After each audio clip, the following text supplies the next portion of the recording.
Today we read the parable of the Publican and Pharisee as a preparation for our entry into the great land, which is going to take place in a few days. Based on the things we have heard in today's Gospel reading, I would like to share with you a few thoughts concerning the Pharisee. As the Gospel says, he went up into the temple to pray. He turned into himself and he said the following prayer: God, I thank you that I am not like all the other men that extort, that treat others unjustly, that commit adultery, and I am not like this tax collector who is praying down here in the corner. I fast twice a week and I give the 10% of whatever I earn. He went to pray. The Greek translation for the word prayer is prosευχή, which is a compound word formed by the two words pros and ευχή. The word pros, to or forwards in English translation, shows the movement of our soul in a certain direction. But how did the Pharisee act? He stood and prayed thus with himself. This means that the center of his focus was himself instead of God. Whatever he was saying while praying was a self-admiration, a self-sufficiency, and a self-worship, a perfect example of narcissism, self-divinization. The parable continues, and we observe the Pharisee comparing himself with the whole humanity. He finds himself irreproachable and incomparably higher than anyone else. I am not like all the rest of the people, extortioners, unjust, adulterers, etc. Unfortunately, we identify here a line of thought opposite to the thinking of the Church Fathers. Even if whatever the Pharisee was claiming about himself was true, we have in front of us the amazing example of our Holy Fathers who, as they were increasing in holiness, they were even more considering themselves as the lowest. Elder Sophronius of Essex has described the example of Christ as the head of an inverted pyramid. So, if we assume that this pyramid symbolizes the whole of humanity, Christ, as the head of the inverted pyramid, is not standing at the peak, but on the very bottom, carrying each one of us on his shoulders. He is carrying both ourselves and our sins without judging us.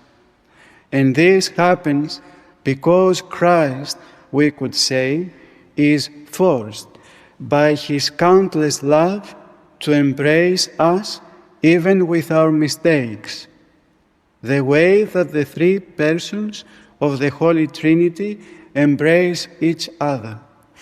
If we lose paradise daily, it is because we refuse this sanctified relationship.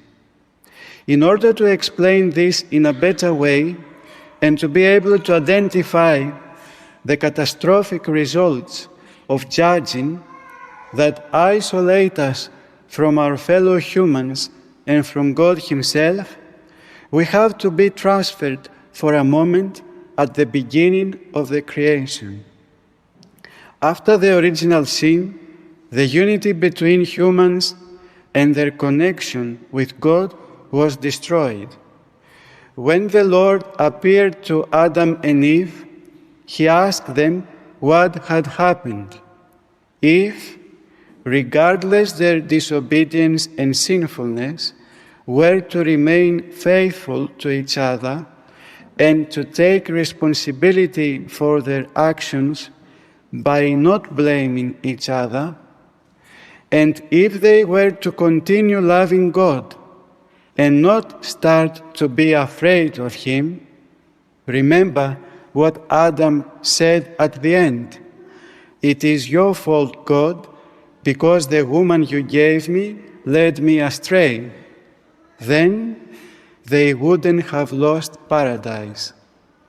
They lost paradise not because they sinned, but because they loved themselves more than their other half. It is the same way that the Pharisees and each one of us judgments, they disconnect us from our fellow men who are Christ's members, and therefore they disconnect us from Christ Himself and from our personal salvation. And now a last thought for the families and the parents. When the father judges the mother, or the mother judges the father, or the parents judge other people in front of their children, even if they get their children to church every single day of the year, they won't create little angels, but little Pharisees. And growing up, their children will become big Pharisees. It will be the parents' fault. They poisoned their innocent children's intellect with their judgments. These judgments soak through from their ears to their thoughts and then to their way of thinking, ending up in the way they behave towards others. Then the children will either disrespect or avoid people because they learned to judge and thus disconnect from their fellow people. The children's behavior to be aggressive, positively or silently, or to avoid people, starts from the parents' gossiping and judgments of others inside the house.